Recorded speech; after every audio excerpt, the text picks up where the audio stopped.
Zakweli, l'entretien de la matinale. L'entretien avec vous, André Jacoton-Javola, bonjour. Bonjour Yumna, et ce matin, nous allons du côté de Bandélé justement et nous recevons le premier candidat, Moussa Ben Ali Moussa, maire sortant MDM de la commune donc de Bandélé. Vous êtes candidat à votre propre succession. Est-ce que c'est pour être dans la continuité de ce que vous faites déjà, de votre action aujourd'hui pour Bandélé? Déjà, bonjour à Mayotte, salam les Bandéléennes et les Bandéléens. Pour répondre à la question, tout simplement, il faut savoir que depuis mon élection en 2014, je défends un projet qui s'appelle Bandélé 2030. C'est un document stratégique qui vise à planifier et à programmer des actions qui visent à trouver des solutions sur les différents maux qui concernent notre territoire. Et quels sont à peu près les différents mots que vous pouvez nous donner par exemple? Tout à fait, j'y arrive. Donc c'est un document en fait qui a été partagé, en tout cas avec l'ensemble de nos partenaires institutionnels, mais aussi tous les différents professionnels qui habitent dans la commune, mais également aussi la population tout simplement.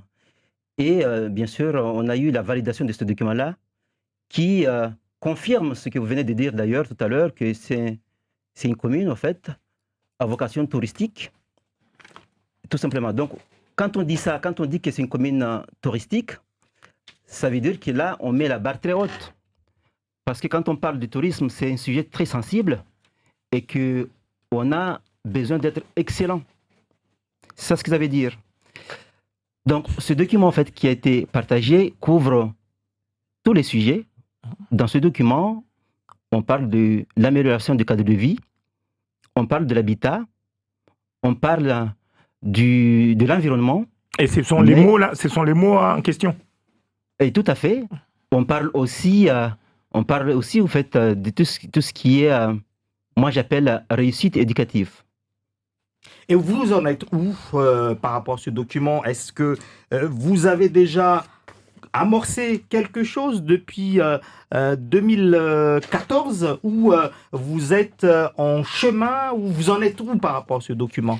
En fait, l'objectif de cette mandature, c'était d'arriver à mettre en place en fait, la fondation de ce projet. Parce que, donc, au cours de cette mandature, on a tout fait pour asseoir, pour construire la fondation de ce projet qui, en tout cas, j'espère, en tout cas, va continuer pour qu'il se crée, tout simplement. Donc, pour cette mandature, j'allais dire qu'on a mis en place la fondation de ce projet. Quand vous dites qu'il a été validé par vos partenaires, ça veut dire quoi? Ce sont qui les partenaires?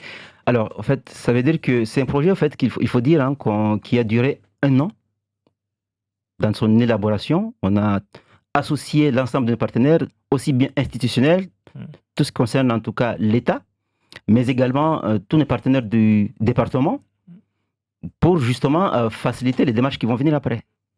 Alors, si on prend par exemple ces atouts dont on a évoqué dans le reportage de tout à l'heure, Bandélé qui possède peut-être les meilleurs sites touristiques de l'île avec les plages, l'île au Bandélé, l'écomusée du Sel, Musical Plage, la Pointe Sazilé, etc.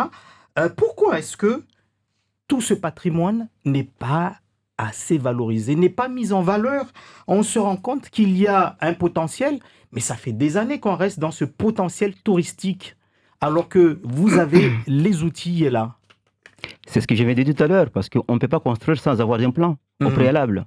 Et je suis en train de travailler sur la base de ce plan-là. Donc, je disais tout à l'heure qu'on était en train de construire la base, parce que tu ne peux pas développer un projet sans avoir au préalable fait la base. C'est ce que je suis en train de faire.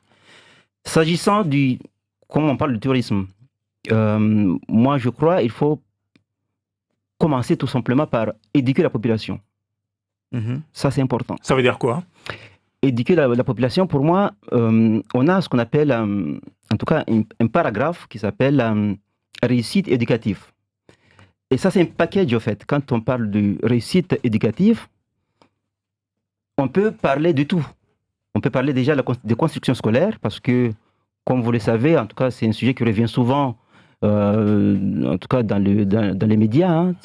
On fait le constat que que les enfants ne sont pas scolarisés, etc. Donc la situation de Bandrélé, elle est comme ça. En fait, ce qu'il faut savoir, c'est que en fait, j'ai eu un rapport de 2012, parce que moi je suis allé en 2014 et j'ai travaillé sur la base de ce rapport-là, de INSEE, qui expliquait que Bandrélé, c'était une commune à peu près qui était peuplée de à peu près presque 8000 habitants, dont 54% de ces habitants avaient moins de 25 ans. Et dans cette catégorie, justement, de la population, seuls moins de à peu près 3 sur 10 sortaient de l'école avec un diplôme. Donc, ça veut tout dire. Ça veut dire qu'il y a un souci dans ce sens-là.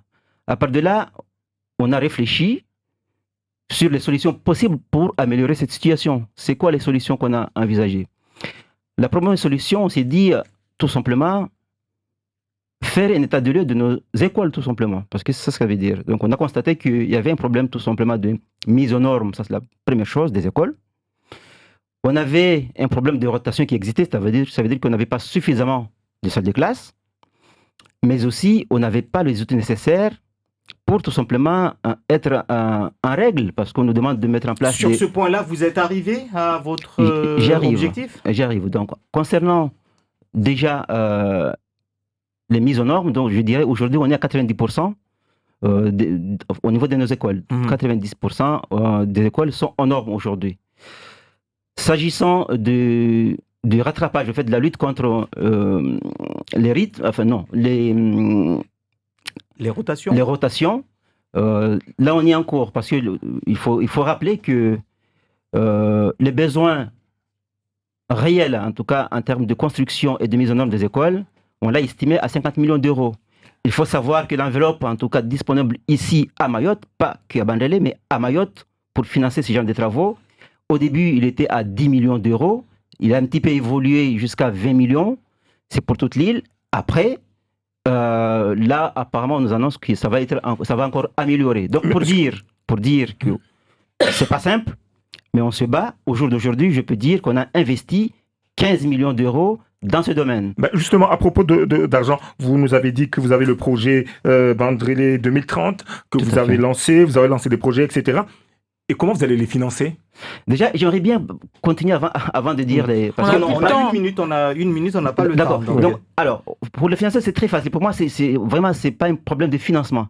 Parce qu'on arrive toujours à avoir des solutions. Chez moi, en tout cas, il n'y a pas de... Parce que j'ai l'ingénieur nécessaire pour faire tout ce qu'il faut. Jusque-là, l'ensemble de mes projets n'a jamais eu, en tout cas, souffert au niveau du financement. Vous avez un endroit où il y a de l'argent que vous allez chercher? De l'argent, il y en a. Il suffit juste de savoir le chercher. Et moi, j'ai l'ingénierie nécessaire pour le faire. Il n'y a aucun souci. Alors, il y a quand même eu des questions sur la politique de la petite enfance.